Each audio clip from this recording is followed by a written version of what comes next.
Hey guys, welcome to another episode of Wisdom and Wealth. I am Corey Proctor. I have an awesome guy right now with me today, Bryan Irwin, or James Bryan Irwin. Come on, man, that's actually the middle name. Yep, I know. Crazy.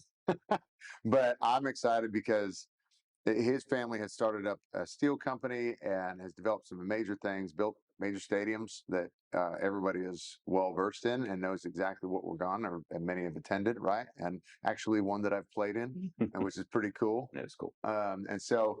But I'm just super excited to have a close friend, family friend, and somebody who's done some amazing things. So, Bryan, Awesome. Thanks for having me, man. thanks for coming on. It's good seeing you. You're welcome. Heck yeah. Well, let's jump into it. Okay. So, tell me, if you don't mind, tell me, how did Irwin Steel show up? What's the story behind that? Well, my grandfather started Irwin Steel in the 50s in Lubbock, Texas. He was an amazing guy. He basically started it from nothing. The first crane that they ever used to set a piece of steel, he built the crane himself. He bought the parts and assembled it. And it took off. He was the hardest working man I've ever met in my entire life. One of the smartest guys I've ever met. He was incredibly driven. He wasn't going to be denied, and he wasn't. He built a great foundation. He had three sons, and they all fell into the business with him.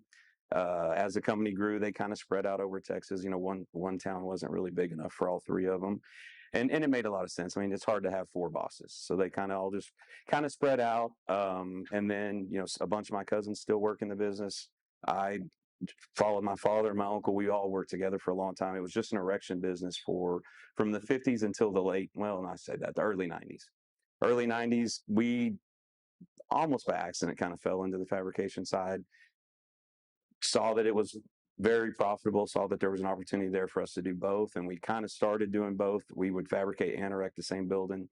The fabrication side took off a little bit, and we weren't able to keep up on the erection side. So as that kind of happened, we realized it was kind of time to split the company. So my uncles and my grandfather kept the erection portion, and my father and myself, we took the fabrication portion on. Now, sometime, I don't know, 2010, but please don't quote me on that. Time flies when you're having fun, and so we're the portion that I run right now is strictly fabrication. My father retired about 2 years ago. I'm very fortunate that my son just came on about a year ago, so we're going to do it again, I hope. And Come on. it's exciting. I mean, he's the best of all of us. He's probably as smart as my dad, but he's very hardworking. So I am incredibly excited about for what he can do, and I'm excited about retiring as soon as possible. I'm going to just hand it over to him and hit the beach, which is not true, but yeah. But kind of. Yeah, Yes, a little yes, bit. but no. I'm considering it. I mean, it's kind of what we're talking about earlier, things that you did or didn't do, or wish you did or wish you didn't done. My grandfather worked until he couldn't. Yeah. I mean, and that's just the kind of man he was. He'd taken a vacation or thinking of taking a day off that never crossed his mind. And I see and I'm reaping the benefits of that, right? I mean, I'm living it. Part of what I have right now is because of that drive. And my father was very, very, very similar. That's kind of the way he was. That's one of the things I look at and think, man, is that the right path to go down? Is that what I want to do? And I don't, I'm going to work for a long time, but at some point I would like me and my wife to have some time to do something, to enjoy something that, maybe have some cool hobbies, but not necessarily have a 7 to 5 place that I have to be and eats up as much of my time as, running a company obviously does. I'm sure, like, Yeah. It's a lot. Yeah. It's a lot. Yeah. It's worth it. I have more. My family has more than I ever could have possibly imagined. So it's absolutely been worth every second of it. But I look forward to enjoying some time to do something different, whatever that is. Well, talk about that a little bit, right? What's as you're trying to balance that. I mean, like this, there's kind of people think there's a glory factor in being an owner, essentially, right? Yeah. And so there's kind of like there gets a disconnect between employee and boss, or employee and owner. It's easy to, yes. But like I mean, in all phases, a lot of the times, like you're required, or you're catching the garbage end of all the issues, right? Yeah. But like, how do you balance in the beginning, like with grandpa, with dad, with even with you right now, like all the time that has to be put in, and then dealing with all the problems that are ultimately dealt to you to fix, right? How do you deal with that within the business, and then how do you come home and not take that home or manage it when you come home to be with mama, be with you know? It's difficult, and I'm going to be honest. When I was a young man, I didn't manage it well at all. You know, I probably didn't ever leave it at the office. Uh, Overworked, overstressed out about it. Just personally. Like I said, I saw what my dad and my grandfather did, so I thought, all right, well, that's what you got to do, or otherwise it doesn't work. But you got to find a happy medium for everything, and you also got to work to your personality. I'm not, and those guys are they're amazing in the fact that they've never been wrong, and now they've been wrong a million times, but they'll never admit it. And I mean, I've been in rooms with them where they're wrong, and I know they're wrong, and they convinced everyone they were right, and the whole time I'm like, they're wrong. And they change everybody, and it's a talent that I wish I had. It's amazing. They're that ability. So that it worked for them. That doesn't work for me. I'm not that persuasive. I'm not that mean. I'm not whatever that is. So you got to find a way that works for you. And I absolutely believe that if anything that you do, if you're not all in, you're wasting your time. Right. So you have to be all in. And when I'm at Irwin Still, I really, really, really need to give it 100% as much as possible. I mean, we're all human. We all get distracted. We all have things outside of work that are pulling us hard that one day, whatever, week, it doesn't matter. Yeah. But the older I've got, the more I understand. When I pull out that gate, it's really needs to try to stay there as much as possible. When you're an owner, and just like you said, sometimes my phone's going to ring in the evening, whether I want it to or not. Yeah. And because the buck stops with me, I have to take that call, whether I want to or not. Whether I'm, maybe I won't take it in the middle of dinner, but if I got to call somebody after that, and I mean, if there's a real problem, then you really, really have to deal with it, whether it's 8 o'clock at night or a Saturday or a Sunday. And we work a lot of weekends, we work a lot of hours. I try to, I have a guilty conscience, I guess. If the guys were there, I feel like I should be there. I feel like I owe it to them.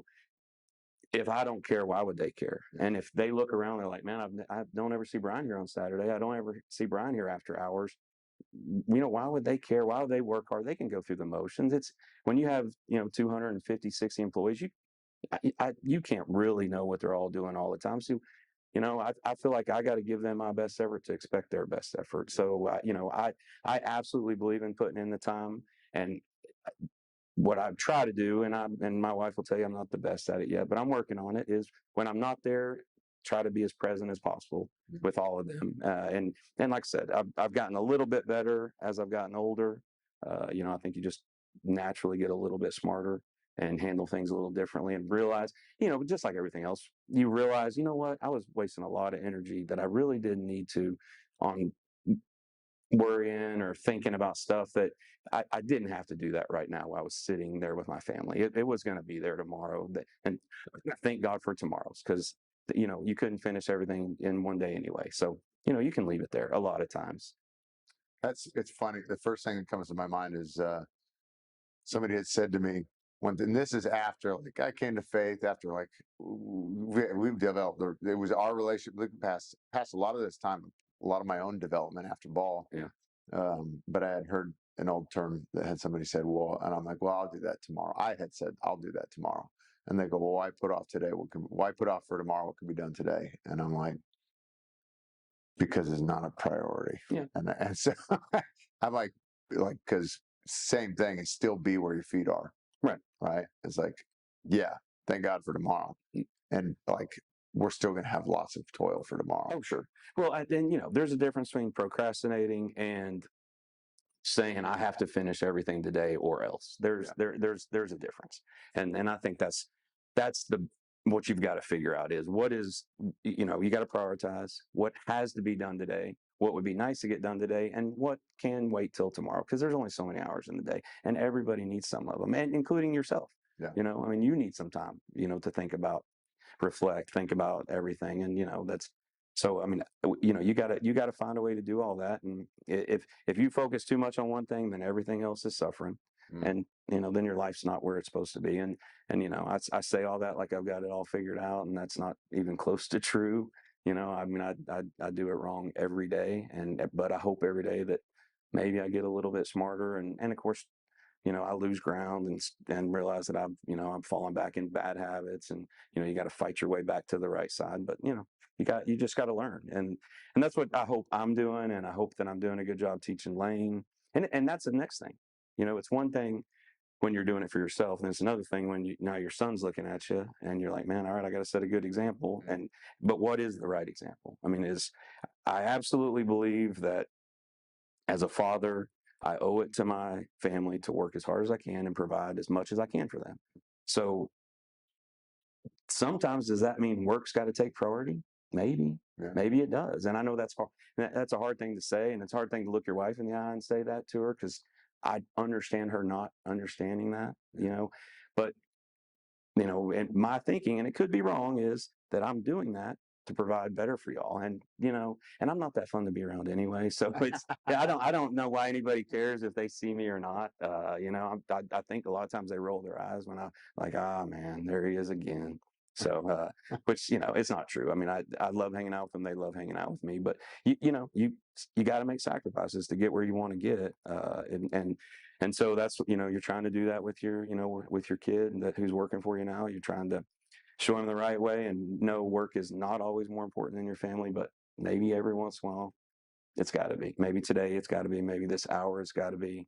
I don't know. It's tough, but that's that's a different lens to see through. I had I had a couple mentors in my life. I had one, I got slapped by my mentor basically one time. I asked her a question. She was like, "Why are you so short-sighted?" And I'm like, what are you talking about? And she goes, "No." She goes, "You're speaking as if this is only happening right now. Speak as if you're going to be here 10 and 30 years from now." That's smart. And then one had told me, they were like, because I think of this like, it's no secret. Like, what I want to do with this business is build it up to leave to my kids. And if they don't want it, sell it. Right. And so, but it has to be able to stand on its own 2 feet. Right. And so the question was like, what are you doing to build this business for Grace, my girl, for when she's 40? Shoot, that's 30 years from now. And that's a different type of question. Yeah, sure. So all right, you're in that veil essentially. Like when you're looking at Lane to leave to operate this thing essentially at some point, how have you seen decisions change, or at least your mindset change in looking through that kind of lens? Well, I think I'm lucky for a reason. You're starting a company, right? Yeah. I was fortunate enough to be. I'm third, so I've been in a company my whole life that was based on doing something for the next group. So that's very helpful. I'm not saying that they knew I was coming to work for Irwin still, but I think they always just assumed. And so, I feel like the decisions were always made at what's good, not good for us always right this second, but for the guy next to me. So that's really helped. That absolutely has helped shape the way I always think, because I always hoped that my son or my daughter or whatever was going to show up. Or I mean, back in the day when I started, we all worked together, so it was cousins, and you never knew. And now it's been a little more focused because it's me and my dad. So we've narrowed it down to the people that could show up or might want to show up. But still, we've always kind of had that mindset that this is not all just for us. This is for, and I hope my grandkids show up too. That would be, oh my gosh, how cool would that be? It almost makes me tear up when I think about it. And I don't have any grandkids yet. I need to text my daughter-in-law more often and be like, "Hey man, quit your job and start having grandkids. I'm bored. I need another one." And I want them to come take over Irwin Still and be Lane's boss someday. That'd be awesome. I'm going to promote him the first day. That'd be awesome. Be like, "Sorry, dude. I remember when I used to like you, but you've been replaced." Yeah, it'll be good. Yeah, I don't know if I answered your question. I got off on a tangent. No, that was good. Well, do this now. Like, so, all right, naturally, all right, we learn on purpose or on accident, right? The latter one hurts. And so What is something today, I guess, in the business, or maybe something you got from grandpa or dad, that it was like, this is definitely something you do, and here's definitely something you don't do? Mm, my dad told me one lesson, and honestly, I think this is the lesson that I try to always remember. He said, and it kind of goes back to what I was talking about earlier. He goes, "Man, your grandfather was never wrong." And I always thought, man, how does he always know the right thing to do? Every decision he makes works. And he goes, finally, as I grew up, I realized, no, he makes the wrong decision a lot of times, but he just works so hard and is so dedicated to that decision that he more often than not makes it work. Mm. So I don't know if there's anything you could say that I'll never do that. I just think if you commit, you need to commit, and you need to. You're like, hey, we're going this direction. That's why we're going, guys. Grab your stuff and here we go. Now I get it. I mean, there at some point you got to, some money. You're like, all right, man, we got to give up. This is going off a cliff. But I think as long as you're willing to work at it, that I don't know if there's a absolutely wrong decision or something that I say I shouldn't have done. I mean, we've bought some equipment, we've dabbled in some markets that aren't for us, Mm. and I'm like, hey, you know what? There's all kinds of building in the world. There's all kinds of construction. There's some things that we're just not good at, and I say, hey, you know what? We smashed our finger with that hammer 2 or 3 times. That ain't for us. We just can't, we don't make any money there. It's not good for what we do. There's certain things that we're good at, and we try to stay there. It's just how we work. But I don't know if there's any absolutely wrong decisions or anything that I say no matter what happens, I'll never do that again. Okay. What's something definitely to do? And I think of this in this kind of veil. So like you guys, I mean, you guys built AT&T Stadium, Mhm. both Texas Ranger stadiums, right? Yeah, we built the not the first Not the one, first, but okay, the this one, second yes. one. Okay. Baylor football We stadium did, just yeah, did their Baylor yeah. We did basketball. Baylor football and basketball. Yeah. And so like, all right, and that's just a few, right? That's just Hmm. a small handful. But like when you're at the table, because obviously you got to bid on these jobs, Hmm. right? So, but when you're at the table with this, okay, in our last podcast, talking with Bryan about, he was like, he didn't want to be a discount guy in his restaurant, right? Obviously, price plays a factor into all things, Yes. but when you're at the table with these things, like at these deals, what were like the major takeaways either you saw from your dad Hmm. or that you've seen now that were major contributors to winning a deal? Well, I wasn't there for the Cowboys interview, so I can't speak to how it went. But I think two things happened. Number one, my dad was and is a very good salesman. He's very persuasive. But I think what sold it almost more than all of that was our portion of Cowboys wasn't massive, but it was difficult and it was accelerated, and stadiums are under a microscope, and we performed well, Mm. and so it definitely got our foot in the door. And with that, we got to do, I think Baylor. I don't remember if Baylor or University of Houston was next. Kind of same situation.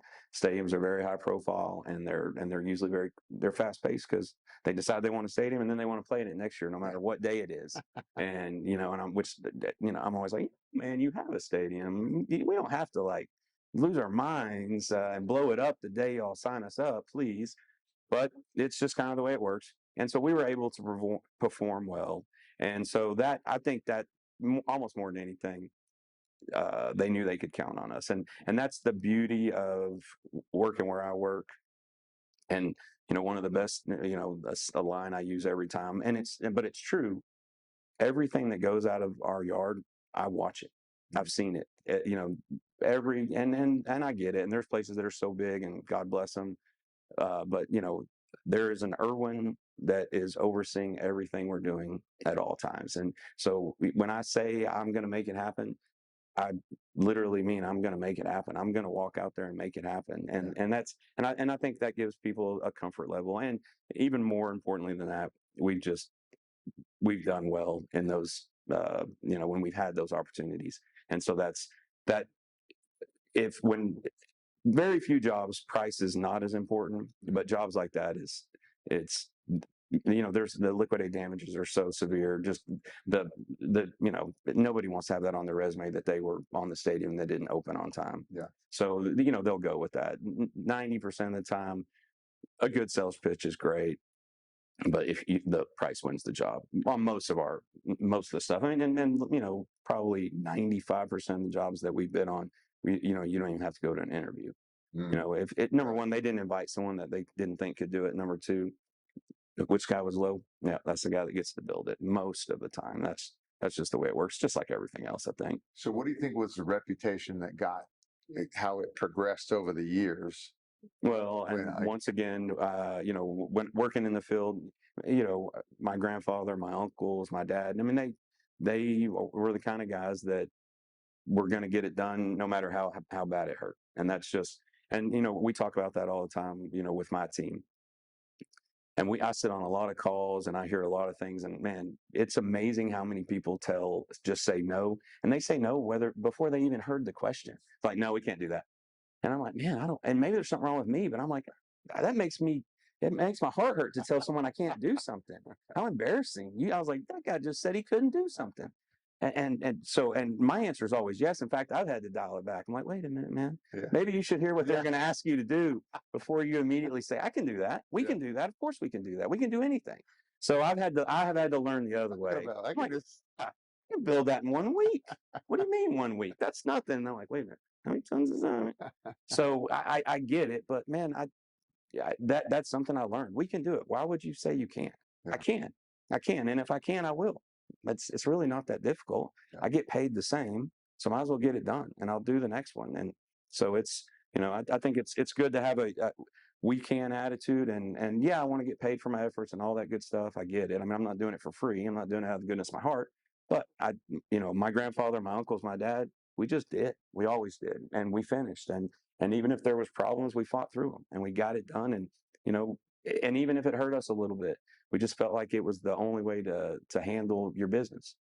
Someone hires you to do something, you got to give them their best effort. And I think that just kind of people figured that out. And there's some people that, believed in us and have always treated us right because of that.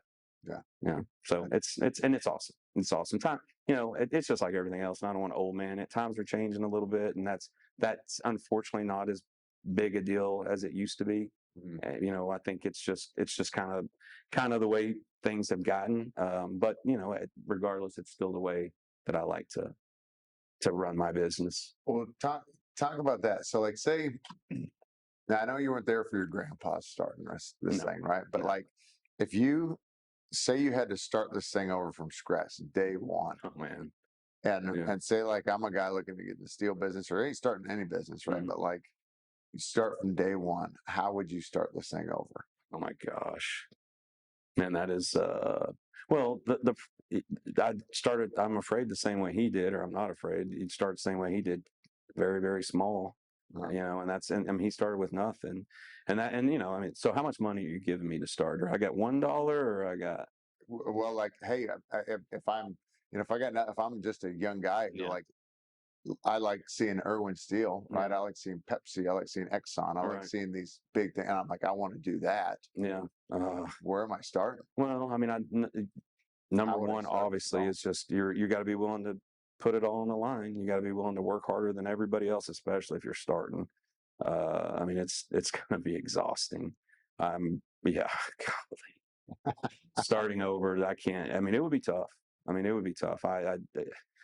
In today's market, man, there's a lot of competition. But I think it's just like anything else. If you have a passion for something, if you really want to do something, there's an opportunity there to do it.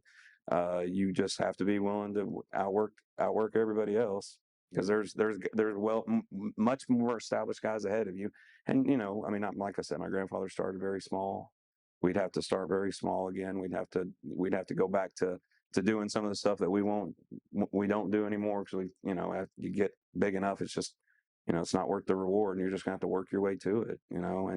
And man, we've known and had some, and part of the part that scares me the most is we've had some great partners along the way, and losing them and starting over without them would be terrifying, because we've been very, very lucky that we've, I mean, God provides, and there was just so many times where the person we needed showed up, and I mean, for no other reason than they just showed up. And to think we were gonna, I hope I haven't used up all my favors with the big guy. That if I had to start over, he'd be like, I already let you have one guy like this last time, but here you go again, Bryan. Maybe. I hope. Because I mean, like I said, my grandfather and my dad, they worked very hard, but we were also very blessed to have some people show up at the right times with the right skill set and taught us stuff we didn't know. Like employees Subcontractors, just detailers, just we absolutely didn't know what we were doing for a very, very long time. We were just like, oh man, I didn't know. Oh man, I mean, and this is embarrassing, but one of the first jobs we had to paint with a special paint. We're sitting there painting and it's just falling off, and we're like, man, that's weird. I mean, every other time we paint, it just sticks to the steel. Why is it falling off? And so, call the Sherwin-Williams guy. He's like, dude, you got to sandblast that or it won't stick. And I'm like, how was I supposed to know? He was like, well, he was like, well, we just assumed you weren't an idiot. And I was like, oh man. I was like, well, never assume that again. I am an idiot. If you sell me something, understand you're going to have to come out here and tell me how to do it, because I don't know it. I mean, I promise you, it was one of the funniest things. The guy's backing the forklift out and I'm standing there and just a whole side of paint just falls on the ground. I'm like, I didn't know that could happen. That was awesome. I mean, it was terrible because I was panicked and there's people waiting on this stuff. And I'm like, I was like, what'd y'all do? Did you put it in the sprayer and spray it? And they're like, yeah, like we always do. I'm like, well, it's on the ground now. So it's just, it's stuff like that. I mean, you don't know. I mean, you don't know. And you know what? You got to ask questions. Yeah. Don't assume, and that's hard for all of us. As a man, you want to act like hey man, I can handle this.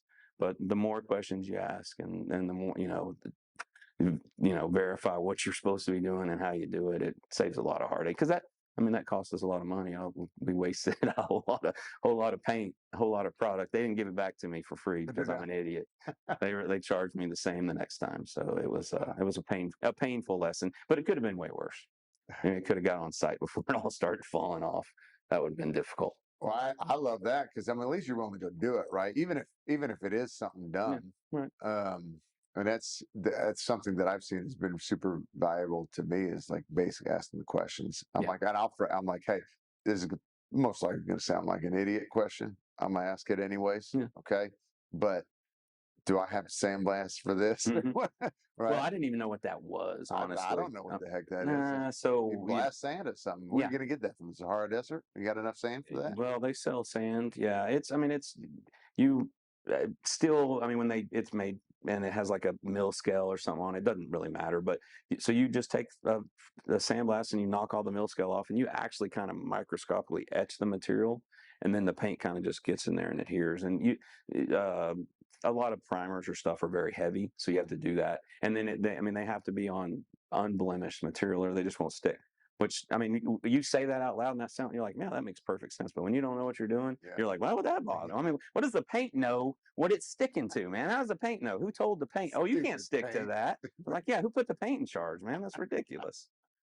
Who asked the paint what it wanted? So, but it's just stuff you got to learn the hard way. And, the more you do, you realize when you're doing something new, you probably ought to ask an expert or ask somebody, and before you even start. But it was a semi-painful lesson. wasn't the most painful lesson in my life, but it was semi-painful. So kind of learned to, just like you said, say, hey man, we're doing this today and I've never done it before. How do I do it? Just instead of just like, I got this. You're going to have that in a lot of different areas. Oh, right? I don't know what the heck I'm doing. Right. But I'm going to find somebody to help me. Right. No, I think that's the key.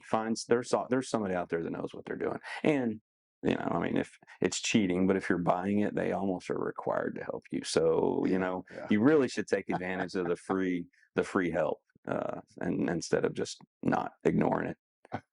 So, well, look, I love it. I mean,